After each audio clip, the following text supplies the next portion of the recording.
And welcome to the Fantasy Flex podcast presented by PrizePicks. I am your host, Chris Raybon, joined as always by my guy, Sean Kerner. We're here to preview week number 5 in DFS. Sean, what's going on, man? What's up? I was bummed that you weren't able to make it out and go watch Monday Night Football with my buddies. So, I was driving out over to my buddies, bobbing and weaving through actual lightning, wondering, hey, is this game gonna get delayed or even play tonight? And lo and behold, we had our first weather delay at SoFi. So you're bringing that New York weather with you. I don't like it. I know. I heard it never rains in Southern California, and it not only rained, but it was lightning. It wasn't even raining that much though. It was just lightning. Yeah. It was crazy. Oh no, it's still rain. There's still water on my balcony. My balcony would beg to differ. There's rain. There was rain. It did rain. Any lightning by you though? Oh yeah, it was I would say more lightning here than I saw on the telecast of the game. So yeah, it was pretty crazy. I was kind of surprised. But I was also confused for a second because I was like, wait, doesn't SoFi have a roof? And then they kind of explained the same thing everyone was wondering, like, oh yeah, they do have a roof, but it's still open on the side. And I was like, that doesn't make sense, but okay, whatever. Geniuses. Yeah, and so I was on the fence. I didn't have any action on the game. I did like the Chargers -3, despite the lack of home field advantage. But the lightning bolts was a sign, so I ended up betting on the Chargers, which helped make up for my horrible Jaylen Guyton prop. So I ended up winning last night. Brian Edwards got like one catch. I did have the first half under and the full game under though. Nice. The Raiders defense, it's better than expected, but they got Austin Eckler, a great game for him. But let's get into this week 5 slate. We're gonna switch the format up a little bit. People have been wanting us to talk a little more, lineup building, prices and things like that. So we're gonna go position by position in this one and see how it goes here. We'll still do one prop, for each position. But we'll kind of go, through the studs. Who are we high, are we low on? Our DFS cheat code, we'll go with some cheap guys who we like. But we're going to start with the Thursday night slate. And we'll talk about the showdown slate, the one-game slate for Thursday night. It should be a good one between the Los Angeles Rams and the Seattle Seahawks. I guess, first of all, just kind of talk about the game script. I kind of see a Rams rebound here. I thought, coming off the game with the Patriots, you could see a little bit of a letdown spot because that's just how, human nature goes. But if you look historically at Sean McVay, he is 8-2 against the spread on the road coming off of a loss. He's about 67% against the spread coming off a loss, in all games. So I trust him to have these guys ready here. In this spot. I still think Seattle's a little bit overrated. I've actually been playing Seattle really well this year, just kind of figuring out, when they're going to go off, when they're going to kind of not go off. And like, this is a game where I worry a little bit about Seattle. I thought they got lucky kind of getting a half a Trey Lance to play against in that second half. So who do you like for this matchup on the one game slate in DFS? If you had to go with like a captain, is it still Cooper Kupp? Is it one of the Seahawks receivers? Who do you like here? Yeah, I still like Cooper Kupp. He might be a little too obvious here. I think DK Metcalf might be contrarian, right? Because he'll probably match up with Jalen Ramsey. He struggled against him last year. So maybe his rostership is a bit too low here. So I haven't decided who I want as captain, but I certainly think a guy like Tyler Higbee is still being overlooked. He's still running a healthy 75% routes run rate. It's only a matter of time until he busts out for a big game. We also know like he's going to be a threat in the red zone. So a 2-touchdown game from him wouldn't surprise me, but there's a ton of fantasy goodness in this game. The one guy that I wanted us to kind of talk about real quick is Chris Carson and what's going on there, because, I have him in almost every one of my leagues. And I'm just wondering where the consensus is with him, because he's been slipping a little bit and Alex Collins had a bigger role this week. So are you concerned about him at all, or like, what do you think is going on there? Are they just trying to, monitor Carson's reps since we have a 17 game season, or is Alex Collins really turning this into a committee? Well, first of all, you can't ask me about no consensus. I don't fucking know. I don't look at nobody else's especially on a fucking Tuesday rankings morning. except yours, really. Because We're the only people that have rankings up right now. Right. I mean, they're in the same spreadsheet, so I gotta look at yours, but I don't know what the fuck consensus thinking. I don't really care, obviously, except for projecting what percentage of the time a player is going to be rostered. Obviously, I do think that, just based on common sense, Chris Carson kind of gets outproduced by Alex Collins last week. His workload gets eaten into, that we're going to see a downturn in the confidence in Carson. I'm not as worried as I was initially when I saw the usage numbers, and here's why. Pete Carroll loves Chris Carson. Pete Carroll knows they have a game on Thursday night, a very important game against the Los Angeles Rams. He knows that they don't want to get he just doesn't want to get in shootouts. It's not that he knows he doesn't want to. He doesn't like to get in shootouts. This is clear. And so I think they were just kind of saving him up, because if you look at the first half carries, Chris Carson had 7 and Alex Collins had 3. So that's still 70% for Carson, which is right where we want him to be. And right where he's kind of been is that lead back. The average lead back gets about 70% of the backfield carries just throughout the NFL, just over 2/3. So I actually don't think it's a reason to panic. I just think that when you saw Trey Lance come in for the Niners, when the Seahawks started to grab control of that game and you realized that Trey Lance couldn't throw, they were like, okay, hey, let's ride Collins a little bit. Penny's still hurt. Homer and Dallas, they look at them as strictly third down backs, I believe, hurry up backs kind of thing. So I just think it was more of we got a game Thursday. We might want to give this guy 20 carries. Let's be smart. I could see that. And, I just think this is a pretty good matchup too. The Rams have been sort of inviting the run. They rank 22nd in DVOA against the run. So I wonder, since it's going to be hard to be contrarian on this slate, I wonder if playing both Chris Carson and Alex Collins might be a sneaky play here, because we saw James Conner and Chase Edmonds hit value last week. So this is a situation I could see both ending up with the touchdown here. It's just a sneaky play, playing both running backs, because I think that there's enough yards to go around for both to hit. I think the best play is fading Alex Collins. He's a backup running back that just came off like a game that was better than the starting running back, and now he's going against the classic spot where like the other team's coach has his team rearing to go. This could be a one carry Alex Collins. I'm not projecting Alex Collins to go off, but he's at least been seeing some receiving usage at the expense of Chris Carson. So I'm just saying it could be closer to a 50-50 committee than I would hope, as somebody that has Chris Carson almost every league. That's why I'm being just a little bit pessimistic. Okay, so that makes me feel better. I'm just saying, I'm gonna be like, let's use our common sense here. Pete Carroll loves Chris Carson. Like I said this at the beginning of the year. I said Alex Collins could easily overtake Rashad Penny. I'm not debating that, but would we be trying to play Rashad Penny in this spot, even if Penny did have like a randomly good game? Because the team had a backup quarterback in the second half. I don't think so. I agree. Okay, so Chris Carson in the captain slot for me. Yeah. So I think Carson is a great play in the captain spot. I think the other guy we should talk about in that spot is Robert Woods, because this is like my weekly. When I do my research, I have like a document where I just kind of write down key things of each game that I need to kind of get my sensors on. And one thing is always who is going to line up on the right side at wide receiver against Seattle, because they did bench Trey Flowers last week. I figured that this was going to happen sooner or later, but Sidney Jones replaced him. His PFF grade is currently at 35.9 and combined. So, both of them have been utterly terrible. If you look at their stats combined, opponents are 21 of 25 for 378 yards with 3 touchdowns and no picks against Flowers and Jones combined. 2/3 of that is Flowers, about 1/3 of that is Jones. So that's an 84% completion rate, 15.1 yards per target, not reception, per target, and 18 yards per catch. Bobby Woods in the captain spot could easily outproduce Cooper Kupp this week. I still love Kupp. He's still a top 3 receiver for me, but this is a Bobby Woods smash spot. We've kind of been like, where's he at with these last 3 weeks? Averaging about 92% routes run per drop back after 67% in week 1.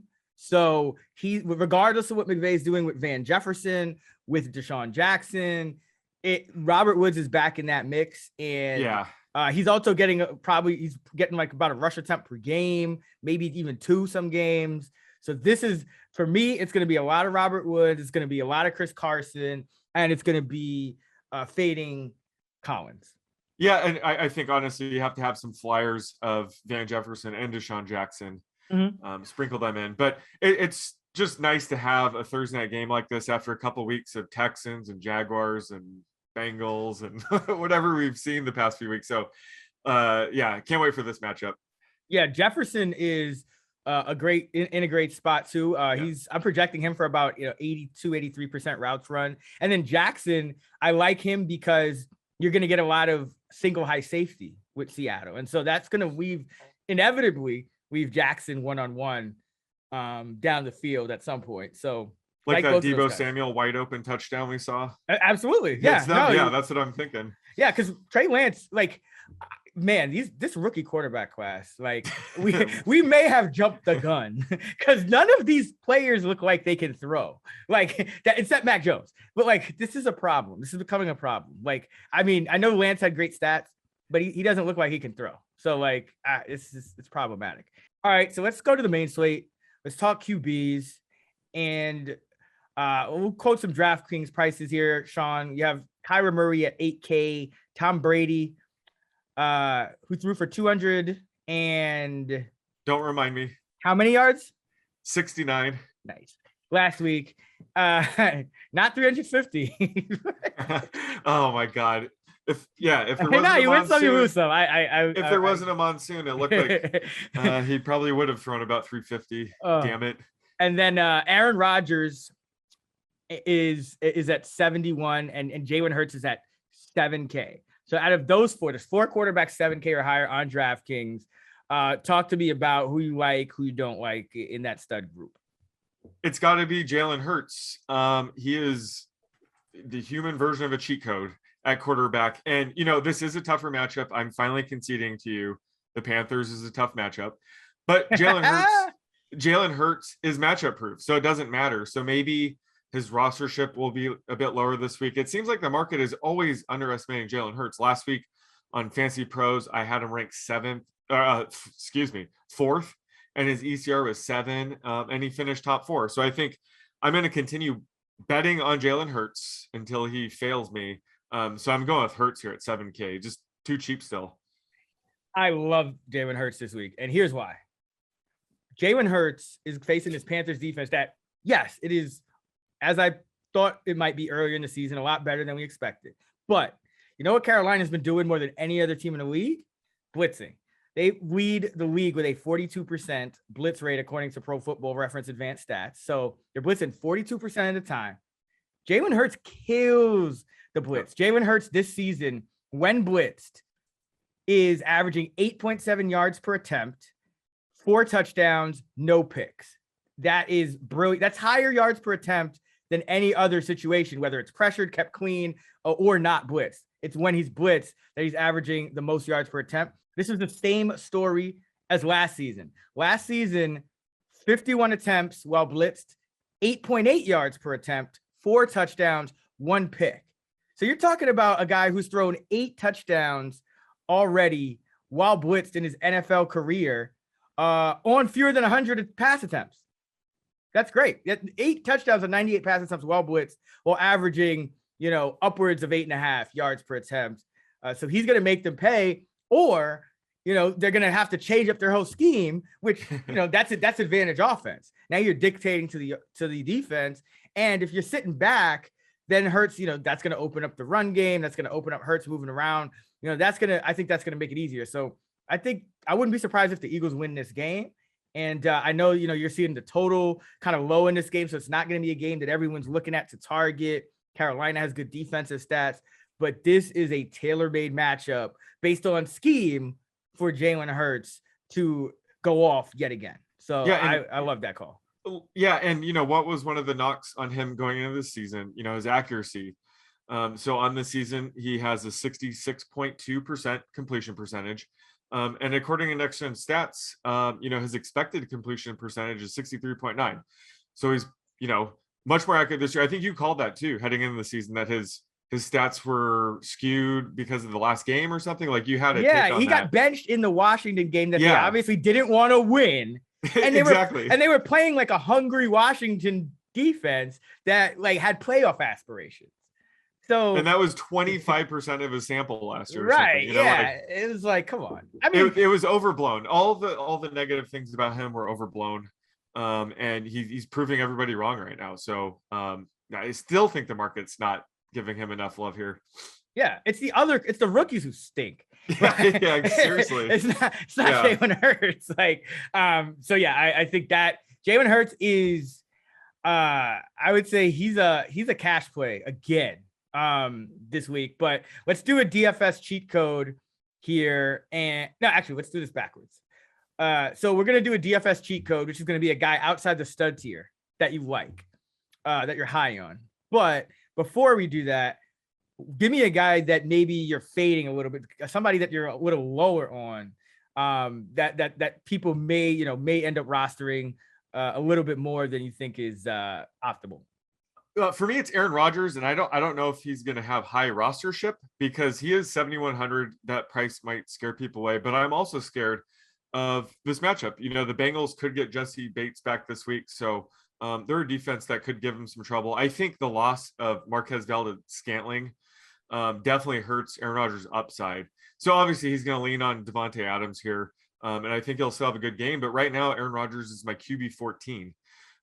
He just, he used to have that rushing upside, back in the day. And last week he did get a rushing touchdown, but we just can't project him for much in the running game. So he just doesn't have sort of the ceiling anymore to warrant a price like this in a tougher matchup. So he's my fade of all the quarterbacks, priced above 6,500 this week. Yeah, I think Rodgers is my QB 13. Yeah, he's my QB 13 right now. So I'm right in line with that. Cincinnati's another defense along with Carolina, a lot better than we thought this year. But it's just that Aaron Rodgers is not really giving you anything on the ground to warrant that price. Like, yeah, he could always go off for those, 3-4 touchdown games. But at this point, it looks like playing Devontae is a better play than playing Aaron Rodgers. For me, it's going to be Sam Darnold. I just don't like the price tag up there at $6,600, $300 less than Dak Prescott, $100 more than Kirk Cousins and Ryan Tannehill, $200 more than Ryan Tannehill. I just think, and Daniel Jones there at 6K, I think is a lot better bet than Sam Darnold this week. So I know he's getting the rushing touchdowns. We do expect that to regress at some point. He's not going to continue to lead the league. Right. He's not going to continue to lead the league in rushing touchdowns. And, I know he got some garbage time stats in last week, DJ Moore as well. But this is another matchup where, just like the Cowboys had Trevon Diggs, the Eagles have Darius Slay. They can take away that number one threat and more, and maybe there's not the same kind of garbage time in this one. So I think Darnold I know he's been playing well. And I admit that it looks like a Jets issue there. Like, it looks like Darnold is a competent quarterback. They're doing good things with him in Carolina, but this is a market, right? You have to buy and sell based on the prices. And Sam Darnold, in my opinion, should not be priced above Kirk Cousins and Daniel Jones, at least not this week. So Darnold is the fade for me. Sean, let's get a DFS cheat code. So somebody outside that stud tier, outside of Jalen Hurts, that you really like this week. You have to know where I'm going with this, and it's Trey Lance at 5,700. Yes, I know he didn't look 100% NFL ready last week, but it didn't matter. In one half of football, he still put up the QB 13 score, and it just goes to show how valuable these rushing stats are. Unlike Justin Fields, I think we are going to see Trey Lance really lean on his legs here. He had 7 carries for 41 yards last week. So this is, if he does play, I think Kyle Shanahan's leaving the door open for Jimmy G to possibly start. So obviously Lance needs to start for me to play him, but right now it's looking that way. So I think at 5,700, I don't care if his rostership is high. I am taking him here and, plugging him in at 5,700. He is my cheat code this week by far at quarterback. Let me ask you this. If Lance is starting and by the time we get to like Saturday, Sunday, his projected ownership is like 25%, would that change your mind at all? No. Nope. Okay. Yeah. Cause I would, it would not. fade him. I think I learned my lesson from Justin Fields. So I think I would have to fade him if his ownership gets up there like pretty easily too. He couldn't throw last week. Yeah. Nothing came out clean. No, he almost missed that throw to Samuel even. Like it wasn't a good throw. He was just open by like 40 yards. I agree. I can see that. I was way higher on Lance and Fields heading in the season because like I said, when Fields made his first start, I wasn't sure he was going to rush that much. Mm-hmm. That's why, I was projecting for like 28 rushing yards and I loved his under 44, but Lance, absolutely, he's going to run a ton. So if he's struggling as a passer, it's just going to mean more rush attempts. So that's why I'm still sticking with him. I think you can make a case that, doesn't have a great stacking partner. You had mentioned that Debo might take a step back with Lance under center, and I agree with that. So maybe the thing here is to kind of play a naked Lance, root for 2 rushing touchdowns or something in the red zone. But I don't really care where the market is on him. I'm going to try to be ahead of the market and we'll roster him no matter what here. For my cheat code, I'm going with Daniel Dimes on the road at Dallas. I mean, this sets up perfectly. First of all, Dallas is 31st in the league. They're giving up against quarterbacks. They're giving up the second most fantasy points to opposing quarterbacks this year. And this is a Daniel Jones spot. This is what he does. And I will always love to get the game scripts here. And a lot of times people just look at the Vegas lines to kind of give you the game scripts. And I don't like to do that. I like to look at, whether I think the Vegas lines are right or wrong to get the game scripts. And so this is one where, the Giants are +7 with a high total game of 52. But I think it's going to be a little closer than people think because Daniel Jones on the road as an underdog, 10-2 against the spread in his career. Now, I don't think the Giants, who rank, outside the top 20 in defensive DVOA, I don't think they're going to slow down Dallas. So if they keep this one close, I think it's going to have to be a shootout. So I love Daniel Jones here. Got over 400 yards against the Saints' number 2 defense last week. He's been excellent as far as turning the ball over lately. Everything's kind of coming together for him. And the most impressive thing about last week was that they did it with no Shepard, no Slayton. Evan Ingram is still AWOL. It was all kind of Saquon Barkley. They generated more explosive plays than the Saints have seen in a year and a half on defense because the Saints have been one of the league's top defenses. So I love this spot for Daniel Jones.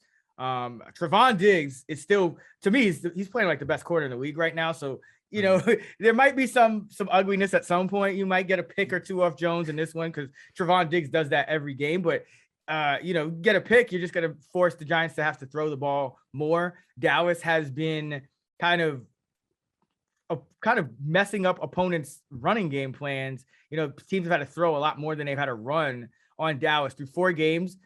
Only 46 running back carries against the Dallas Cowboys. That is a league low. So you're going to get pass volume when you face these Cowboys here for Daniel Jones. And he's going to be able to run it on the ground as well. So I think Daniel Jones, I love it. I would gladly pay up for the extra $300 to get Daniel Jones in my lineup over Trey Lance this week. Yeah, I can't argue with that. He always had that massive ceiling and always underrated by the market. So love that call. You didn't even mention Kenny Golladay. But I'm not expecting him to have a good game. Really?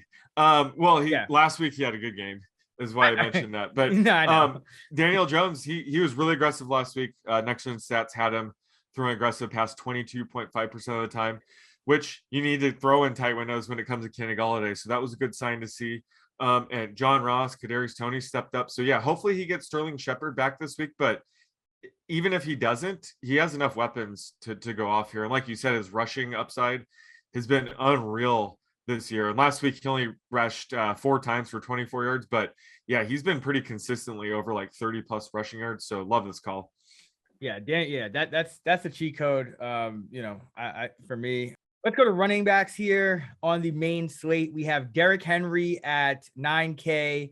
We have Alvin Kamara at 8,600, Dalvin Cook at 8,400. And then in the 7K range, we have Aaron Jones, Austin Eckler, Saquon Barkley, and Ezekiel Elliott. Sean, what are your thoughts kind of on this tier in the studs? Anyone you're looking to play in cash games or potentially fade because you think they'll be a little over rostered? Just give me all the Derrick Henry here. I was pretty high on him last week. I had mentioned that he's averaged 144 rushing yards a game and wins dating back to last year, and 84 rushing yards a game and losses dating back to last year. So anytime we have a potential positive game script, we're going to want to play him. And then when AJ Brown and Julio Jones were ruled out, I'm just like, he's going to get close to 40 carries. That's exactly what happened. And now this week he faces the team he co-owns in the Jacksonville Jaguars. So I'm all in here. And, especially with Christian McCaffrey out, Alvin Kamara not catching passes, Dalvin Cook banged up, not playing 100%. Aaron Jones has a tough matchup. Like, Derrick Henry sticks out like a sore thumb to me. I'm not going to overthink this. He would have to be like 10K for me to consider fading him here. So I'm all over Derrick Henry here. Just given the rest of this tier, I just don't like as much this week. Yeah, I love kind of how it sets up for like tournaments though, because I do think that everyone's going to still go to Henry. And I actually love buying low on Dalvin. It's not really buying low. His salary didn't go down because he's playing the Lions, but the Lions are 30th in run defense DVOA. They're 31st in fantasy points allowed, 2 running backs, and Dalvin Cook's coming off a 9-carry, 34-yard game. This is just a super bounce back spot for him. And the Jaguars, there is a path to kind of in tournaments fading Henry and really jump in the field, because the Jaguars have allowed only 358 yards on 104 carries to running backs. So they're only allowing about 3.5 yards per carry. Now they have allowed 5 touchdowns. Opponents are able to rush with volume. So you're not like super concerned about Henry, but there's a path here where Henry is just not super efficient as he is most weeks, because the Jags have been above average in rushing DVOA. They haven't been allowing many yards per carry. So I love Dalvin Cook in this spot. And Kamara, I think Kamara does rebound catching the football. Washington ranks 31st in DVOA on targets to running backs. So Sean Payton is kind of famous for using Kamara as a decoy in some games. Maybe it's smart because he's clearly their most important player. And he racked up like 26 carries last week. Yeah. And they still lost. But so, it's not like it makes sense in some spots. They have a bunch of no-name receivers until Michael Thomas comes back outside of Kamara. So if the defense is going to focus on shutting down Kamara, it does make sense why Sean Payton, he kind of called those games sometimes where Kamara has no receiving usage. But I think they'll remind everyone this week. So I think Kamara and Dalvin, nice pivots off Derrick Henry. You're not saving too much. You're only saving maybe 4K for Kamara, 6K for Cook. But the rostership, I think, will be different. So yeah, like those two guys in the studs here.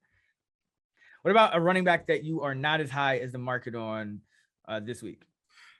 It's got to be Antonio Gibson. He's 6,400 facing the Saints. The Saints are a team that we typically avoid running backs because they're so good, against running backs, but also, his receiving usage has been a huge concern, and JD McKissick has looked great. So despite Antonio Gibson getting the ground on him last week, he had 45% routes run to McKissick's 39%. I think that's going to flip back this week. So it's really hard to project Gibson for anything more than 2 catches. So with his, limited efficiency running the ball this week, I think 6,400 is too high. So I'm probably not going to have that many shares of Gibson against the Saints. Yeah, I like that call. Saquon Barkley did go off against them last week, but there was overtime involved. He caught a long pass on a busted coverage as well. Yeah. So running the ball, it's going to be tough. And Gibson does have that big play upside. He got a 73-yard pass play against the Bills, but that's very fluky, hard to count on. So I'm actually with you on that one. For me, it's Aaron Jones. You kind of mentioned it. He has the tough matchup. He's right. You have Henry, Kamara, Cook in the top 3, and then Aaron Jones is $500 cheaper. I don't think that's enough of a discount, especially when you have Austin Eckler, 300 cheaper than him, and Saquon Barkley 600 cheaper, Zeke, Najee Harris. I mean, Chubb. You have so many options here that are just better than Aaron Jones that are going to kind of give you that same or even more of a snap count, because Jones has been getting about 60% of the carries in the backfield, running around about 60% of the pass route. So he's not getting that true RB1 usage to where he should be priced as a top 5 running back. And Cincinnati, another defense, been playing well this season. Cincinnati is 6th in rushing DVOA on defense this year. So I like the fade of Jones, and even Eckler is also interesting because coming off that big game, I think he will actually have rostership that's a little too high as well. So I'll mention him because Cleveland's actually number 1 in run defense DVOA. So Eckler had his, I think it was second 100-yard game of his career on prime time. This could be a prime spot just because of rostership reasons, because you have other options to fade Eckler as well. So Jones and Eckler right in that, 4 or 5 tier after that top 3. I think those are the fades. All right. Who's your DFS cheat code or codes? Because there's a lot of fun running backs to play this week, I think.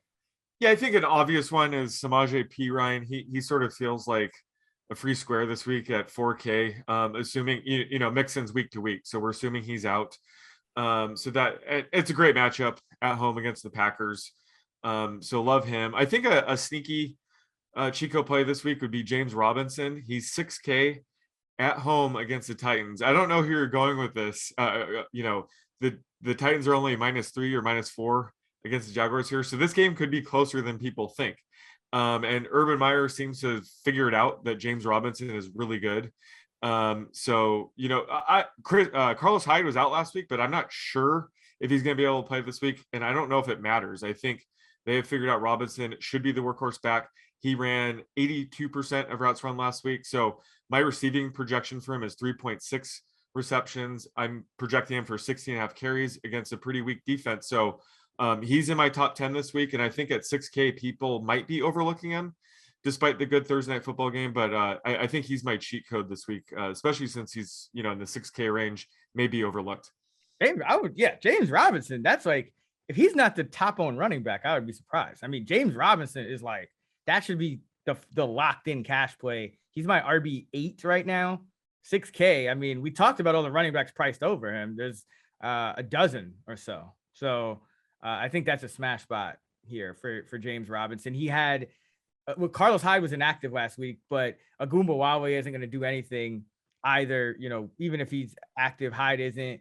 Robinson had a season high 82% of the backfield carries last week. He's it. Like, he's it right now. Oh, okay. I didn't know it was that obvious. Oh, yeah. It's the spot for James. I'll try to find somebody less obvious right now. Hold on.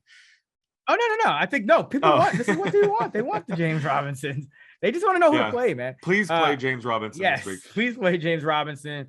Along with Robinson, Damien Williams with Montgomery out. Williams is 5,600. We just saw that Raiders defense get eviscerated for 117 yards on 15 carries by Eckler.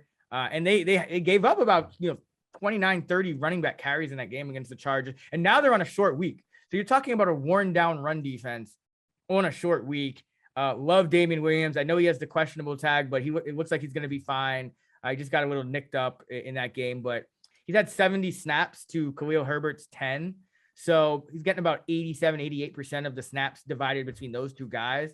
And that David Montgomery was getting 82% of the snaps in weeks 2 and 3. So we could see a huge snap count for Damien Williams. He's only 5,600. I love him. And then I would be remiss not to mention Damien Harris at 5,500. Last week was just not a Damien Harris week. Mm-hmm. He had 4 carries for 4 yards. And the week before he had 6 for 14. So the last 2 weeks, Damien Harris has 10 carries for 18 yards. And guess what? He's a top 15 running back for me this week. Because the last 2 weeks, he played the 2 best run defenses in the league for, a couple of years running now in the Bucs and Saints. These teams have consistently limited opponents' yards per carry to the low 3s or the high, even the high 2s sometimes. Tampa Bay currently ranks number 4 in run defense DVOA. The Saints rank number 3, But if you look at the prior year's numbers altogether, there's no two better run defenses that have been this good for this long. So you weren't going to get Damien Harris. Now you're talking about a Houston Texan defense that, first of all, we know the talent isn't there, but they've actually not only been a run funnel in terms of game script because they can't score the ball with Davis Mills, they've been a literal run funnel in terms of DVOA and efficiency.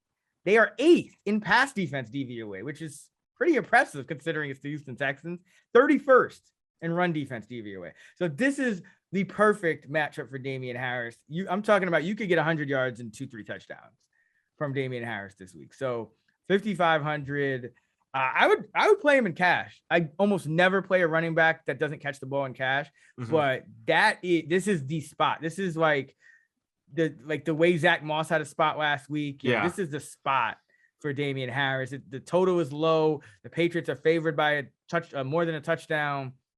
Play Damien Harris. So it would not surprise me if he scores twice this week, right? Absolutely. Like 100 yards and 2 touchdowns. I'm looking for 100 yards and 2 touchdowns. All right. Let's go to wide receivers on the main slate. And Sean, we have 7 guys priced $7K or higher. So let's start with these guys. Devontae Adams at 8,200, Justin Jefferson at 7,700, DeAndre Hopkins at 76, DJ Moore at 75, Terry McLaurin at 74, Mike Williams. I guess they priced this before the Monday night game because he didn't do much, 7,200. And Deebo Samuel at 7,100. Let me just start with Mike Williams here because I think that's interesting. He's probably going to be low owned because he's clearly mispriced. Does that make you want to play him more, or do you still think that price is too high?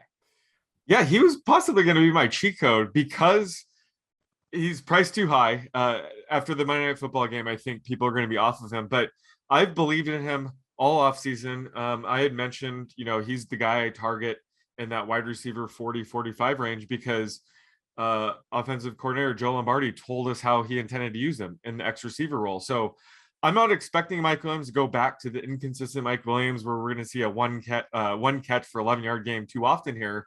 So I think he will bounce back with a 5+ catch game here. I think honestly, he probably was due for some regression anyway. I think heading into this game, his target rate was something like 28%. That just wasn't sustainable anyway. So he just, he had a massive regression game here. And then I think next week he bounces back. And I think we can expect closer to 5 to 5.5 catches per game from him. But yeah, I think people are going to be off him. And that's why I'm still going to be on him here. Yeah. The way this sets up for me is, you have Adams, Jefferson, and Hopkins are the 3 most expensive. Then Moore, McLaurin, Williams, and Samuel are all tempting for a variety of reasons. I think Williams is just going to be the rostership, and for the other Moore, McLaurin, and Samuel, it's going to be the price tag.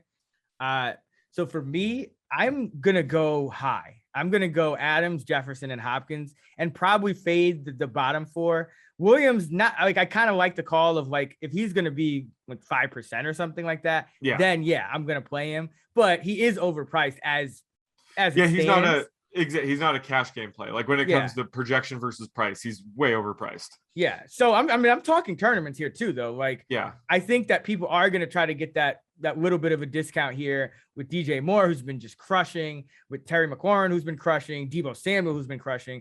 But I can poke holes in each of those guys, like DJ Moore going against Philly, low total game. Slay could give him some problems. Might not be garbage time in this one like it was in Dallas for him to really get those touchdowns the way he got 2 touchdowns in that game late. McLaurin going against Marshawn Lattimore has been one of the best corners in the league in terms of PFF grades. I know he had the bust on Saquon Barkley, but that's not a wide receiver. Williams overpriced. And then Deebo Samuel, Trey Lance couldn't throw the football. So for me, it's like Devontae Adams against this Bengals defense who's been playing the run really well, but their cornerback situation is still a little bit shaky. You have Eli Apple, I shouldn't say a little bit shaky. It's a lot of bit shaky. You have Eli Apple and Waynes and, just a group where Adams playing 41% of his snaps in the slot. He's going to move around just like that San Francisco game. Going to move around, get the best matchup, and go to work. And then Justin Jefferson, Detroit has no corners. And DeAndre Hopkins, another situation where, just like Adams a couple weeks ago, San Francisco banged up at corner. You're going to be able to kind of, get what you want with Hopkins. I don't think any San Francisco corner right now, Hopkins doesn't move around, but no San Francisco corner scares me right now. And they're going to play man coverage. Arizona's going to spread them out. So I think this is a nice buy low spot for Hopkins, just based on what I think the roster ship's going to be based on his pricing. So everyone's probably going to try to go a little bit cheaper at wide receiver. I like those top 3 studs this week. So that's how I'm doing it there. Who's somebody that you are low on at wide receiver this week? I'm gonna have to go against you here, and I'm gonna say I'm fading DeAndre Hopkins still. He is too pricey at 7,600, and I don't know if he's still playing less than 100%, but AJ Green, Christian Kirk, Rondale Moore, it seems like one of those guys steps up every week at the expense of DeAndre Hopkins. He's drawing away the best coverage guy, or potentially getting double teamed. He's just a guy that I pointed out in my week 2 tiers, I think it was. Maybe it was time to sell high. So right now, I'm still fading Hopkins until he proves me otherwise, which I wouldn't be surprised if it happens soon. But I think this week, I just can't see myself spending up to get Hopkins. Really, that's interesting, because I love him in tournaments. Like, obviously, you're not playing him in cash, but I think everyone's thinking the same way. And he played 100% of the snaps last week. So, and he's never played fewer than 94%. So he's going to rebound. Like, it's just a question of when. Obviously he's going to rebound, but his target rate's 15.4%, which is the lowest out of the 4 receivers. Obviously he's going to see a massive rebound here. But is it guaranteed? We'll have to see. Is he complaining? Usually public comments where a stud wide receiver like him is complaining. Usually that indicates a squeaky wheel, but maybe he's fine. If they're winning games, why change it up? So I obviously, sprinkling a couple in tournaments is fine, but I'm just saying he's still way overpriced at 7,600. Yeah. Almost as overpriced as Mike Williams, but almost. Yes, almost. All right. Yeah. All right. For me, it's going to actually be Kenny Golladay. I just think that he's going to see a ton of Trevon Diggs in this matchup, and that is just not going to be good for business. I know DJ Moore had the big game last week, but a lot of it came in garbage time. I just think that Golladay, when you look at the Giants, whether Shepard and Slayton come back or not, I think he's still the guy that you're going to be kind of focused on defense. I think Diggs can take him out, and I think this is a perfect spot to where he's probably going to get some rostership because he had 7 catches. He had 6 catches, 116 yards last week against a very good defense. So everybody's going to look at that and say, oh man, Kenny Golladay, 5,900. This is the spot for him. But I just think that there's a wide range of outcomes with Kenny Golladay. Yeah.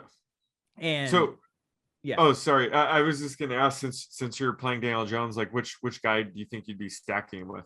I'm actually leaning towards naked, because I think there's a lot of different guys, like, John Ross gets playing time, depending on the situation. Because even if Shepard and Slayton are healthy, will they play a full complement of snaps? You have Barkley, you have so many guys that I would kind of lean to playing him naked or with his cheapest receiver that's going to be like a starter. So maybe Tony would be the guy that I would look to if guys were out, but I just think Galladay's rostership is going to be too high for a non-guaranteed like smash spot here, especially against a really good corner. Because you kind of look at Dallas, you see 29th against receivers, but Diggs can obviously take out Golladay if that's what they choose to do.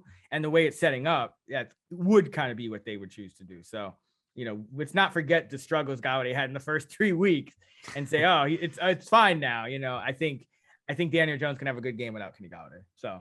And it's just a rostership situation. The same way where you're like, Mike Williams overpriced, but low rostership. Kenny Golladay probably underpriced, but I think he's going to draw a lot of attention. So fading him. What about your DFS cheat code for wide receivers? Oh man, there's a lot of options this week. And let me just get your thoughts real quick on Curtis Samuel. So he's 3K this week. Mid price, so he might stick out. He only ran a route 35% of the time last week. He's coming back from the injury, but I think we could see that shoot up to 60-70% this week. So I'm going to be watching for practice reports, but with Terry McLaurin likely facing Lattimore all game, and Logan Thomas, is out. This could be a big Curtis Samuel game if he plays over 60% of the dropbacks. So just want to get your thoughts on him. Were you able to watch the game at all or see how he looks? Yeah, I love Curtis Samuel. I think he's obviously going to play a lot more this week. They were easing him in last week. Now, does that mean it's going to be, 80, 90%? No way. No, but it's not out of the question. Dyami Brown also was ruled out of that week 4 game against the Falcons with a knee issue. I'm not sure if he's ruled out for week 5, as far as we know, recording this on Tuesday afternoon, but there's a scenario where remember last season, Washington's number 2 receiver played like all the snaps. Cam Sims, once he kind of jumped into that mix, he was playing this pretty much the same amount that McLaurin was playing. So Adam Humphries was still used in the same role. Samuel was used mostly as an outside receiver. So I think you could see Samuel be used in that spot. Now, I don't know if that's the best spot for him long term, but there's a scenario where Curtis Samuel jumps all the way up to like triple, like to almost a full snap count this week. If he's healthy, I mean, if he was healthy enough to play last week, then I don't see why. So, I mean, at 3K, it doesn't matter. You could get 50% and still hit. But I'm saying, yeah, there's a scenario where Curtis Samuel plays starter snaps this week. So, yeah, I like it. I like that a lot. Yeah, and I just like that he's coming off, a 4-catch, 19-yard game. No one's going to be paying attention to him. With, Damien Brown, if he's out, Logan Thomas is out. Ricky Seals-Jones will probably be running a route over 75% of the time. I'm getting like a 4.5 reception projection for Samuel and just about 65% of routes run. So he definitely has a higher ceiling if he plays more, but he's under the radar as a min price guy. So I do like him this week as my cheat code. Yeah, absolutely. I like that one. So for me, I'm going to go with Laviska Shenault Jr. This week. You have a Tennessee defense that's bottom 20 against all 3 receiver spots. You just had DJ Chark go on the injured reserve with a knee injury. So Laviska Shenault's been playing about 80% of the dropbacks. He's had 7 or more targets in 3 of the 4 games. And he's also had a rushing attempt in 3 of the 4 games. And with Carlos Hyde seemingly falling out of favor a little bit, Unbawale never really runs the ball. He could be the backup running back. So I think you're going to see a lot more of like Shenault, as we saw, Agnew and Tavon Austin in these kind of hybrid Travis Etienne roles. So Shenault was already playing, and I think they're going to have to continue to ramp up his usage. As you mentioned, Urban Meyer seems to kind of be getting it, What do you mean getting it? I mean, yeah, he was getting it. He was getting it. We're not even going to comment on that because we're going to get in trouble. We're not going to get in trouble. We hope he handles that situation. It's none of our business, but he was getting it. I'll say that. And yeah, so, Laviska Shenault, I just think against his Tennessee defense. So they are 32nd dead last in fantasy points allowed to wide receivers. So I think Shenault is a great play here, high floor guy. And then there are some options as well. I think I would say at this point, it looks like Shenault would probably be that highest owned receiver in that range, but you could pivot off of him with a guy like Darnell Mooney at 4,700. He had 100 yards plus last week. And Jalen Waddle going against Tampa Bay, who's number 31 in fantasy points allowed to wide receivers. And their secondary is just getting like, dudes are dropping like flies out there. So Jalen Waddle, a guy who can move around the formation. Will Fuller out, a game where Miami probably going to give up 30 points in this game. They've been playing some kind of slog, some ugly games in a lot of these games. But remember that Vegas game where Vegas was able to put up some points. Waddle had 13 targets and 12 catches. So, Waddle still has 30 targets in 4 games. That's 7.5 targets per game. I'd say that's pretty good for a rookie in your first 4 games.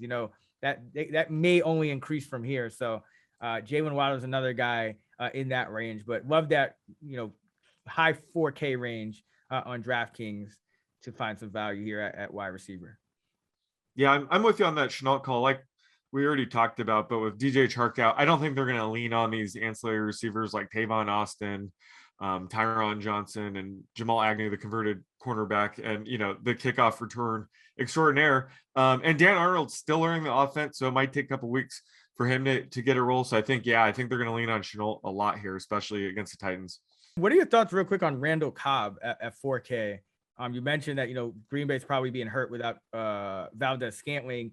Cobb had those 2 touchdowns last week, so he may be highly rostered. Is he kind of a fade for you, or is 4K something you're interested in? No, I love Randall Cobb. And, all the props I was loud about last week, I lost, but I had some really good ones. I had Randall Cobb over 18.5 yards and just smashed that because, with Valdez-Scantling out, I think Cobb's playing time is solidified right now. So let me just double check his routes run. Yeah, so Lazard went up to 93%, Cobb 63%. Lazard's not really seeing targets though. Let's be honest, Rodgers wanted them to bring in Randall Cobb. So Rodgers is going to be targeting Randall Cobb. So that's what we saw last week. So, Cobb's playing time could go up from here. So I'm very interested in Cobb at this price. I still think he's going to lean on Adams, but the Bengals have been pretty smart on defense. So maybe, they double him, and, Cobb has another big game, but I'm very interested in Cobb at this price. Yeah. The one thing I would say though, is if we do see that, like, as the week progresses, that he's going to be super popular, which he could be, I would pivot to Lazard in tournaments because Lazard, again, ran around on 93% of the dropbacks. And even though Lazard has been quiet this year, Aaron Rodgers has a tendency. It's kind of like Valdez-Scantling. Like, Lazard is now in that Valdez-Scantling role where you could have like 3-4 terrible games. And then Aaron Rodgers is like, hey, I'm going to just hit this guy deep all game. So I think there is some like an interesting contrarian play for Cobb. And another one I'll mention is Cedrick Wilson for the Cowboys. It's a pivot off a guy I'm sure we'll talk about in this next segment on tight ends, Dalton Schultz. But the Giants are number 31 in DVOA versus number 1 and number 2 wide receivers. So Cedrick Wilson, I've been liking the moves he's been putting on defensive backs when he catches the ball. I think Cedrick Wilson has some moves. I think he can get some yards after the catch in this game. So he's another one I'll point out. But let's go to the tight end position on the main slate. We have Darren Waller at 7,300 because we have no Travis Kelce. He's on the showdown. We have Waller at 7,300. Kittle, 5,600. He's questionable. TJ Hawkinson at 5,500. Gronk, he's doubtful. He's not going to play. And then Dallas Goedert is 5,100. So you have 4 guys that are 5K and higher. Waller coming off just a 4-catch, 50-yard game with a good touchdown catch, though. He went up and got it. 7 targets in each of his last 3 games after 19 in the first. Are you willing to pay up for Waller? Or is this one where you're kind of you think the price differential between him and all the other tight ends is too great? Yeah, I think the price differential is too great. And he hasn't been getting that many catches the past couple of games. It was crazy because Derek Carr was throwing for over 380 yards and Waller was just producing mediocre games. So, I mean, he's due for a breakout, but it is pretty clear that Carr is spreading it around. Ruggs has looked really good. Brian Edwards, unfortunately, wasn't able to hit your prop, but I'm sure he'll bounce back this week. So, Waller's he's not dominating as much as we're used to. So that's why I'm probably fading him at this price. There's a lot of good options this week. But I think the guy right under that is who I'm interested in, and that's Noah Fant at 4,900. With Jerry Jeudy and KJ Hamler out, the targets are going to be even more concentrated to guys like Cortland Sutton, Tim Patrick, and Noah Fant. We saw Fant's routes run go up to 86% this week. So it's no surprise he went off for 6 catches, 46 yards, and a touchdown. But it wouldn't surprise me if he stays over 80%. He entered the season dealing with an injury. So maybe now he's 100%. Now we saw his playing time go up, but love Fant going forward. But yeah, a lot of these cheaper tight ends like CJ Uzoma is 3K. He might be popular. Jared Cook, especially after Monday Night Football, I think people are more aware of him now. I think Fant's pretty sneaky. Sort of just under that elite tier at 4,900. So he's my cheat code at tight end this week. Yeah, for me, it's going to be, there are a few guys again. I think Dalton Schultz will be popular. I think, he's getting interesting after seeing him, continue to be a part of this offense. But I'm going to go Ricky Seals-Jones here at min price. Nice. He ran a route on over 80% of the dropbacks last week. And you mentioned it. You have these kind of multiple options in Washington's offense to choose from at min price, whether it's Curtis Samuel, Seals Jones. And I mean, if you don't think Samuel's going to run a full snap count, Seals Jones might. I mean, because the only other tight end they have is Sammy's Race, and he's been a healthy scratch. Sammy's Race. No, I was joking. Yeah. Oh yeah, I think that's how it's pronounced. It, but he's been a scratch. He'll probably play more than a guy like John Bates, as a receiving tight end. But it's very possible that Seals Jones inherits that full Logan Thomas workload yet again, because he did it last week, and that workload is like 90% routes per dropback. Yep. So again, just like Samuel, there's this massive upside, and if Seals Jones takes that same role, that's actually even a more guaranteed usage rate than a guy like Samuel. So I love Seals Jones as a true cheat code, a guy who he very well could bagel, but he could also play 90% of the snaps and get like 5-6 catches and a touchdown. So I think he's a great tournament play for this week at the tight end position. And yeah, the studs, I think Waller, you play him in some tournaments, because I think people will shy away a little bit after all the, kind of the slow games. And you have like Fant and Schultz and some other, Hunter Henry, I think is an interesting option. Probably not the game script for him, but he's seeing a big uptick in routes as well. But there's a lot of cheap guys to where I don't think people will play enough Waller. So I think I'll be back on the Waller train this week. Okay, who are you fading? Probably Dallas Goedert at 5,100. He's been able to produce these past few games despite being in a even timeshare with Zach Ertz right now. They're splitting routes run down the middle, but he's still been able to produce. Last week, 5 catches, 56 yards and a touchdown. So at 5,100, I don't think people are going to be shying away from him, but he's all the way down to I think tight end 16 right now. He just doesn't have that sticky usage to really keep this up. So he's my fade this week at 5,100. Yeah, it's hard to find another guy besides Dallas Goedert, because he's just so overpriced. I would much rather play Zach Ertz at 3,400. They're running essentially the same number of routes. So it's Goedert for me as well. All right, Sean, who is our quarterback prop for week 5? It's Trey Lance. Total passing yards at PrizePicks, it's 225.5 right now. Now we got Justin Fields way wrong the first game, but where do you have Lance projected? I have him at 225 even. If I were to give him 100% of the the usage, and I actually have it projected 50-50 for him and Jimmy G. But yeah, so I would go under though, because I just don't think he looked like is comfortable throwing the ball. I don't think Kyle Shanahan is comfortable throwing the ball. And remember what we saw from Kyle Shanahan when he wasn't comfortable with some aspect of his offense earlier already this year. When he wasn't comfortable with his backfield, he played, and he's been playing Kyle Juszczyk, more snaps at tailback and third down back and hurry up back than a guy like Trey Sermon, than a guy like Jaquez Patrick.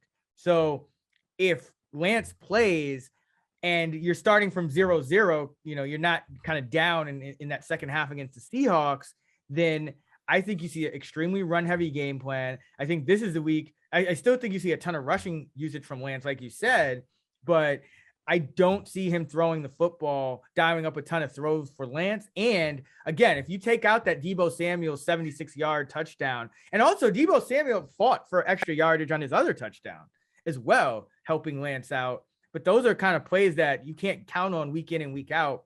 I think you're falling way short of this total.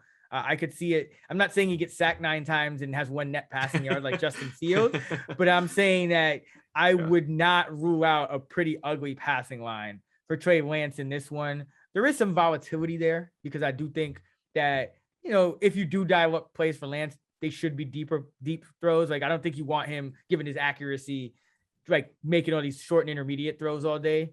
That I think that'll get dangerous, but yeah, I don't see it. Like, where are you kind of leaning? Yeah, I'm with you there, even though I'm projecting him a little bit higher. So I'm right around 235 right now, but it's earlier in the week. I don't feel confident about it. So I agree. I think we can't rely on a 76-yard touchdown to Deebo again. So I think he does have a lower floor. I'm more interested to see where his rushing yards prop is. I think if it's anything under 40, I'm hammering the over.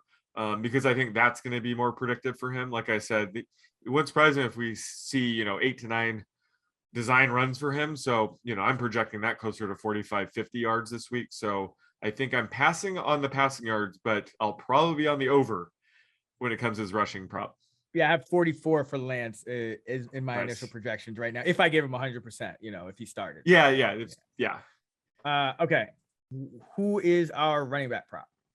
So it's got to be Cordarrelle Patterson, total rushing and receiving yards. We need to spend our weekly Cordarrelle Patterson discussion. I seem to not change my stance on him, but I'm getting there. He's a mid-range RB2 for me now, but I'm curious to hear how you're projecting his rushing stats. So I have his prop at 69.5 total scrimmage yards. I have it I have him actually at 64. So even though I have been kind of hinting that, hey, we need to not ignore this guy, let's not just write him off. This is actually a thing. I have him, right in that range, a little lower. I mean, the one concern for me is that he played only 30% of the snaps last week when he had that 11 touch, 116 total yard, 3 touchdown game. He still only played 30% of the snaps. So his snap counts in the 4 weeks have been 33%, 33%, 42%, and 30%. So I think they've kind of settled on him as in this role. Remember, he's not super young. So he is 30. So, and he does play a key role on special teams. So I do worry about, is he really going to get to that 50% rate at any time? Now, based on production, I think it's fair that he does. Mike Davis has been averaging just 3.1 yards per carry and 5 yards per catch. So you could make a very good case that Patterson, and maybe it's this week because he had the big game last week. Maybe it's this week, but until we see that, I have to be a little bit conservative. But all that being said, he's still my RB23. So low end RB2 for me too. But yeah, I'm a little bit under that total yardage projection, which I'm guessing now that I think about it, you probably raised it, didn't you? Just knowing I'm no. Bullish. Well, let's just agree on something. He is really hard to project right now, right? He's impossible to project. And I think the one thing that we can say for certain is he's going to regress when it comes to this touchdown production. However, I agree with you. His playing time, it's been insane how productive he's been in such limited playing time. He's seeing 25% of the rush attempts. He's only running around 30% of Matt Ryan dropbacks. It's insane. And he has a 39% target rate on those routes. So something's got to give. He can't maintain that efficiency, but it would not surprise me if his playing time goes up. So that's why I'm still, I'm increasing his playing time, but I agree. I think just given his role in special teams, he's not really a guy that can handle a ton of touches every week. So he does have a limit, but that's why my yardage is going up, because I'm expecting his playing time to go up. So that's why, no, I'm not trying to trick you or anything. I'm trying to get this right. So it's probably, a good line is probably in the middle of our projection. So what, 67.5? Yeah.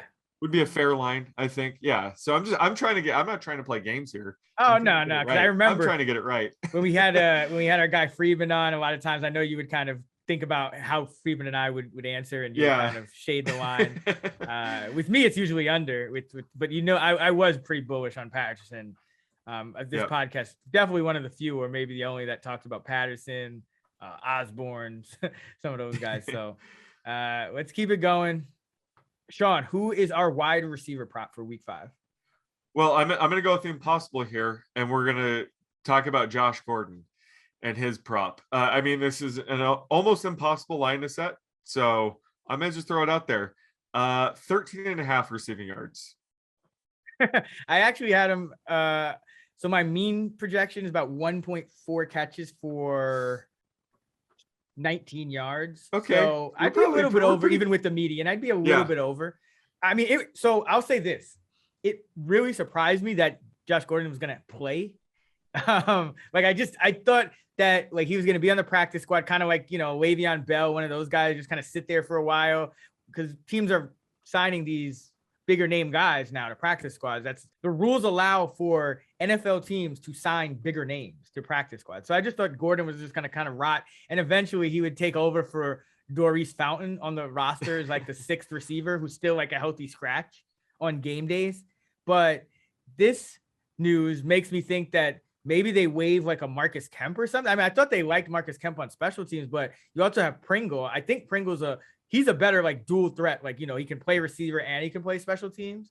So maybe it's just Fountain that they waive, and because they have been having Kelsey, Bell, Fortson, and Gray active at tight end. You could easily deactivate a tight end. Yeah, that's true. Waive Fountain, let Gordon take his spot, deactivate a tight end on game days, and still get, you know, have the same situation pretty much.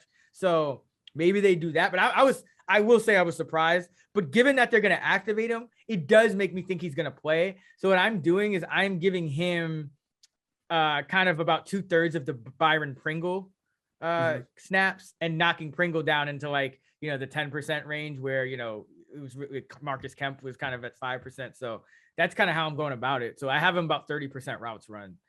Where do you have him? Yeah, I'm right there with you. And that's what I was going to ask. I was expecting him to get called up, you know, next week or week 7. So does like the early call up, does that mean he's ready to rock, or they just want to get him out there? And like you said, more like 10 to 15% routes run. I think you answered my question. And like, are you, so I did the same thing with Pringle. Are you dinging Hardman or Robinson at all? Or do you think they're still going to be around 65% this week? Hardman is automatically dinged by the fact that he's just never quite does what we want him to do. But I took a little bit away from Robinson because I think that's I think Hardman's role is just a different role. I think, and I could be wrong because we've been wrong about this before, but I have Hardman at about 70%, Robinson 60%. And then Gordon 30%. So that's, you know, I took a little more away from Robinson than anyone, because I think Robinson has not been productive this year. And if Josh Gordon were to take over for somebody long term, I still think it would be Robinson. Like, I still think, because remember, they almost didn't re-sign him. It was this offseason, right? Like they let him kind of test free agency. Yep. Yeah. So I think quietly they do love him as an organization. I will say that, but I don't know why. So last week, the most DeMarcus Robinson line ever, 24 routes run, 0 targets. Right, exactly. So that's, you know, I think that's kind of hurrying the need to maybe kind of get Gordon here. But again, I think the line, you know, it's somewhere in the teens is good, because let's remember his 5 games with Seattle, which I think is a fair comparison to start. He played 37% of the snaps, 33, 36%, 56, and 37 in his 5 games. So always, you know, kind of between 37 and 56, 2 catches, 27 yards, 1 catch, 10 yards, 1 catch, 10 yards, 2 catches, 34, 1 catch, 58 yards. So he's probably not going to get more than 2 catches in this game. It's just a matter of how many yards does he get. So I think something in that range where you expect him to get about 1.5 catches, whatever yardage you think. That's bonus prop. You could just answer with one word if you want. But over under. So his highest receiving yardage game this season, over under 79.5 yards. Over, because he has Patrick Mahomes. Okay, fair point. You? I think that's a good line. Yeah, I would. You have to go over. You can't get 79.5 on the box score, so you gotta go for under. I'll go over with you. Yeah. Patrick Mahomes, the only reason why. Imagine if they started putting like tenths of yardage in box scores and fantasy leagues were won and lost on like NFL scoring ridiculousness. That would be fun. All right, let's go to our tight end prop now, Sean. Who do we got for tight ends? So we're gonna have to go Dalton Schultz. You know, I've been betting the under on his prop for a couple weeks now, and now I'm going the other way. I probably can't get enough Dalton Schultz this week. I'm probably gonna go over his prop. So curious where you have him. So my projection right now is 39.5, and it feels low just given his underlying usage. So where do you have my projections right now? Because I have him at 40 even. Yeah. No, I think that's a great line. I have him 3.6 catches for 40 yards. Last week, I think it was important for the first 3 weeks. Dalton Schultz and Blake Jarwin were running pretty much the same exact number of routes per dropback. On the season, it's only a 62 to 54% split in favor of Schultz. But last week, Schultz 76%, Jarwin 36%. So I'm not even giving Schultz like the full, you know, like I'm not giving him that split over Jarwin. I'm actually going a lot more conservative with the season-long split pretty much. And Schultz is still my tight end 9. I still have him catching over 3.5 balls for 40 yards on the dot, 0.35 touchdowns. So, about one every 3 games or so, you'd expect him to get a touchdown for anyone that likes to bet the anytime touchdown scoring props. And this could be another good matchup for him. The Giants haven't been particularly good against tight ends. So, I like Dalton Schultz this week. Yeah, I'm right there with you. He's my tight end 10. Jared Cook passed him up after the Monday Night Football game. So yeah, he's my tight end 10. And, like you said, he almost doubled Blake Jarwin's routes run last week. So I think that's the stickiest thing that we can go off here. Dak's been leaning on him. Dak really hasn't been checking down to Zeke. So despite Zeke running a ton of routes, he saw 0 catches last week. So, Schultz is kind of doing it all. And I wonder if, when Michael Gallup eventually returns, if maybe his target share will go down. But just right now, Dalton Schultz seems like a top 10 tight end. So yeah, I'm curious to see where his prop ends up this week. Maybe it ends up being like 45.5 and we have to go under again, but I'm hoping we get to finally go over on a Schultz prop for once. Yeah, I just see him being so tricky in DFS. I'm guessing the rostership for DFS will be high. So that's where I am thinking about going some Wilson, maybe even some Jarwin, who knows, but yeah. And then CeeDee Lamb's pretty cheap as well. So there are a lot of options, I think, in DFS. If it looks like Schultz is going to be highly rostered, check our Fantasy Labs models for ownership projections. But I have him at 40 yards, and I would think the books actually open it higher because I think it was around 30. Yeah, it closed at about 34.5. Yeah. Last PrizePicks, I think, had it a little higher. They were ahead of the game at like 38.5, which is why I took the under. I thought that was higher than market, but he blew that out of the water, I think, in the first quarter. So yet again. Shouts to Dalton Schultz, man, making probably getting himself paid. So we're losing money on Dalton Schultz, but I'm sure he's making himself not anymore. Not after last week. That's enough. Hey, week 5 hasn't happened yet. He could bagel. He's like the Ryan Tannehill. As soon as we start betting on him, that's when he sucks. This is football, remember? Like, things never go quite as planned. Okay, now we're gonna do a new segment in the Fantasy Flex podcast. We hope you guys like it. Sean and I are going to build a Millie Maker lineup. So let's open our DraftKings and we'll alternate. We can alternate who goes first. You can go first this week. We'll build the lineup on DraftKings for the main slate for the Millie Maker. I'm going to throw it in. You can throw it in too if you want. Anyone listening can throw it in. But who you got? Okay, I'm going to kick it off. I'm going to steal one of the guys that you talked about. And let's go with Ricky Seals-Jones. What do you think about that at tight end? Oh, yeah. I just love the upside because, tight end, we've been talking about the past few weeks. It doesn't take much for a tight end to have a big week. And I'm projecting him at 3 catches with the underlying usage he had last week. And he could be a red zone target for Heineke. I mean, Ricky Seals-Jones, 6'5", 243. He's a beast. So it would not surprise me if he has 3 catches for 30 yards and 1 or 2 touchdowns. So I think he's the perfect kind of tight end play at tight end. And then we could spend up at all the other positions just because I think tight end's pretty wide open this week. So love going here. Yeah. And I'm sure you saw the Giants Washington game on Thursday a couple of weeks ago where Seals-Jones had that amazing catch in the back of the end zone late in that game. So he's also proven to be a clutch player. And he's had some big games with the Cardinals as well, where he's caught multiple touchdowns.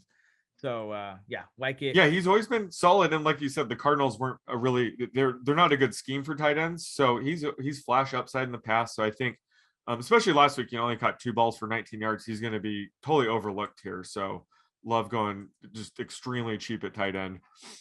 I'll stick with the cheap theme and go with a cheap running back. I'm locking in Damien Harris in this Houston game. Houston, again, a run funnel, 31st in DVOA against the run, 8th against the pass. Patriots, a big favorite.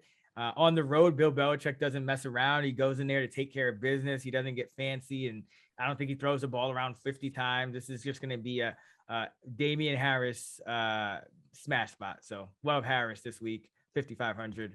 Let's lock them in. So we got Harris 5,500 at running back, Seals-Jones 2,500 at tight end, and we have a 6K average left to spend among 7 more guys.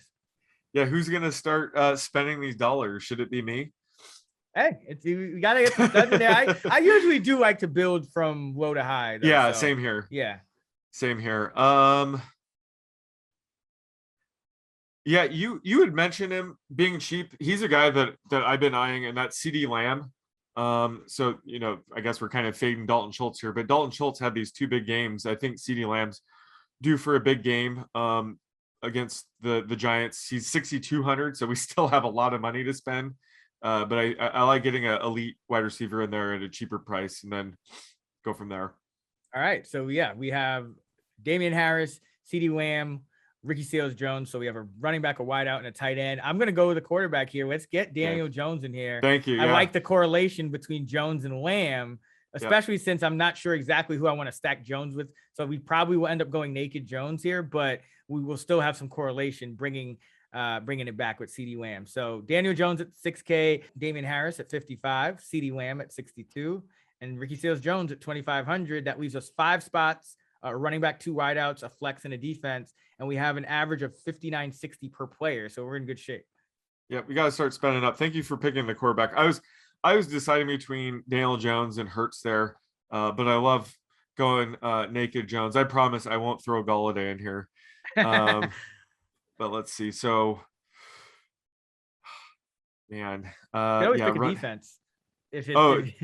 Go defense right now? No. I mean, I'm saying like that's I do that sometimes. I've done this before, do the live lineups. Sometimes I'll just go the defense. It's like, it's easy. You know what? I think I'll go defense here because I was going to talk about this as my cheat code. You stole him from me. It's Damien Harris, stacking him with the Patriots defense. I don't care if they're chalky. I love it. Bill Belichick facing Davis Mills. Are you kidding me? So yeah, I could easily see a pick 6 here. And this correlates really well with Damien Harris. So yeah, let's go Pat's defense.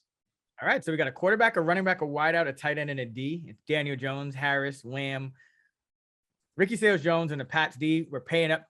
Maybe they paying don't up for defense. I rarely do that, but maybe they don't get as much ownership though, just because they are 4,900. You can get a pretty good player for that. So I do kind of like how you maybe keep the ownership in check here. All right, so we still don't have a stud, and I mentioned it. I want to buy low, or maybe it's not buying low on salary wise, but coming off a bad game, I love Dalvin Cook in a rebound spot here. He's off the injury list, so the Lions are second to last in fantasy points allowed to running backs. They're 30th in run defense DVOA. Dalvin Cook's pretty good, so let's pay up for Dalvin since we saved on Harris here and go 8,400 for Dalvin Cook at our running back spot. Perfect. So we have 5,500 now on average to spend on 2 wide receivers and a flex. Okay. So when it comes to the Dolphins Bucks matchup, who do you think Howard's matching up with, and who do you think Jones is matching up with? Is that Evans and Godwin? So Godwin is running 68% of his routes out of the slot this year. So I would lean toward Godwin going against, who is it? Coleman in the slot for Miami? Who is it? They've been rotating.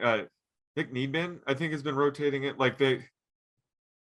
don't think Coleman's been playing much. So yeah, I would go with Godwin. I think it's a tougher matchup on the outside for Brown and Evans, who would see more of Howard and Jones. Nick Needham has been playing well so far. Yeah. Justin Coleman also plays in the slot some, but I still think this is a Godwin bounce back. Wait, did he have a good game last week? No, right? No. Yeah, I was like, I don't remember anything about Chris Godwin. Exactly. What did he do? Nothing. 5 for 55. Okay. That's a bad game for him. Yeah. So yeah, Godwin 5 for 55 last week. Pretty quiet. But when you're playing the Dolphins, I still think you look to exploit that slot matchup. And Tom Brady to Chris Godwin is an elite connection to where I don't care if Nick Needham's ranked, 26th or whatever it is in PFF. We still know that Howard and Jones are more talented cornerbacks. So yeah, Godwin would be the guy I would kind of lean to. Yeah, I'm going with him here. I'm leaving the door open if you want a mini game stack with, I know, like Jalen Waddle. So I think the Dolphins keep it close this week. I actually like them. What is it? Plus 10.5 right now. But yeah, I think Godwin bounces back with a big game here. And the matchup on paper looks hard because it's the Dolphins, but he will likely have the easier matchup in the slot. So that's why I want to go with Godwin here. I love having two elite receivers at a cheaper price this week that might be overlooked. So I'm going with Godwin here. All right. So you know what? Let's go with Waddle then as our third Love receiver. it. 4,800. Again, name a Tampa Bay corner at this point, like Richard Sherman. Richard Sherman. Right. Yeah. And I mean, and he played well given the circumstances, but he'll be on the outside. Yeah. Waddle's playing, 85-ish% of the snaps. He was playing over 90% in some of the games without Fuller. So with Fuller out, I think he could jump back over. And remember, with these rookies, this is around the time now, Waddle's had 4 games. He's averaged 7.5 targets per game. He's had a 10-catch game already. Yeah. So the Bucs have given up 84 catches to opposing wide receivers. That is 7 more than any other defense in the National Football League. So this could be a sneaky spot for another double-digit catch game for Jalen Waddle. I love the correlation with Chris Godwin. So going with Waddle at 4,800. And so that gives us a lineup of everyone but the flex. And we have 5,400 to play with here for that final flex spot. So it's on you, Sean. Oh, wait, who's our second running back? Our second running back is Dalvin Cook. Oh, yeah. So we have I'll just read it for people listening. Yeah. We have Daniel Jones, Damien Harris, Dalvin Cook, CeeDee Lamb, Chris Godwin, Jalen Waddle, Ricky Seals-Jones, and then the Patriots defense. So all we need is a flex. 5,400 left. 5,400 left. Would you prefer, there isn't a tight end in this range, but a 2 tight end team is always a good way to go contrarian. Would you rather go wide receiver or running back here? I think it just depends on the player. I don't usually kind of differentiate. I think in cash games, I'm more strict to trying to go with a running back because I think you get a higher floor. But in tournaments, I just look at kind of who I can get at that price range. Yeah. And go from there. So, I mean, the guy at the top we have Devontae Parker, Tyler Boyd, Melvin Gordon, Jamal Williams, Fournette, a lot of bucks. Wait, no, a lot of bucks in this range, but Jacoby Myers, we got some Henry Ruggs, so a bunch of guys. Anyone kind of jumping at it? TJ Hawkins. Wait, no, TJ Hawkins is one more 100. Okay. Yeah, it's rough here. 5,400. I can't go with Parker and Waddle. Might go running back here. All right, let's go with Tyler Boyd here. I mean, even if T. Higgins returns, I think, people will probably overlook Boyd anyway. If T. Higgins is out, Boyd's probably going to have another big game. But just, especially against the Packers, I think you could see another 10-plus targets here. So let's go with Boyd here. Yeah, and the Packers, I mean, especially with, it looks like Alexander is going to be out. So Stokes, I mean, he'll play on the outside. The Packers are probably going to have to give extra help on the outside, especially if Higgins is back. So I think that could still open things up in that, inside against Chandon Sullivan for Tyler Boyd. So I actually like the matchup either way for Boyd. Cool. And he's another guy that people keep sleeping on, but he can catch 10 balls in this game. Yeah, so, especially with Joe Mixon out. They've been very run heavy the first 4 weeks, but with Mixon out, I'm assuming they'll throw a bit more. And what better target than Tyler Boyd? More high percentage throws to Boyd with Mixon out would make sense here. So I think Boyd's sneaky this week, even if T. Higgins does suit up. And I assume that Jamar Chase will get higher rostership either way. Yeah, just because he's the sexy rookie, guy that's also due for a breakout. So let's not shade him, but I like this lineup. So all right, here's what we got. Daniel Jones at 6K, Dalvin Cook at 8,400, Damien Harris at 5,500 as our 2 running backs, Chris Godwin at 6,300 at wide receiver, CeeDee Lamb at 6,200 at wide receiver, Jalen Waddle 4,800 at wide receiver, Tyler Boyd 5,300 in our flex. He's also a wide out. And then we got Ricky Seals-Jones at 2,500 at tight end. The Patriots defense paying up 4,900 at defense, and we have 100 left over. Usually like to have at least 100 left over, if not more. I think that gives you a little more contrarian lineup. So never really ever go with the full salary when I'm building lineups like this. That's kind of a tip that I learned that tends to increase your upside most weeks. Every once in a while you'll see one win with a full, but usually you save at least 100 off. So that's our lineup for this week in week 5 on the main slate. Hope you guys enjoyed it. All right, so that's going to do it for our week 5 Fantasy Flex podcast presented by PrizePicks. I hope you guys enjoyed the new format where we broke down each position. We built the lineup.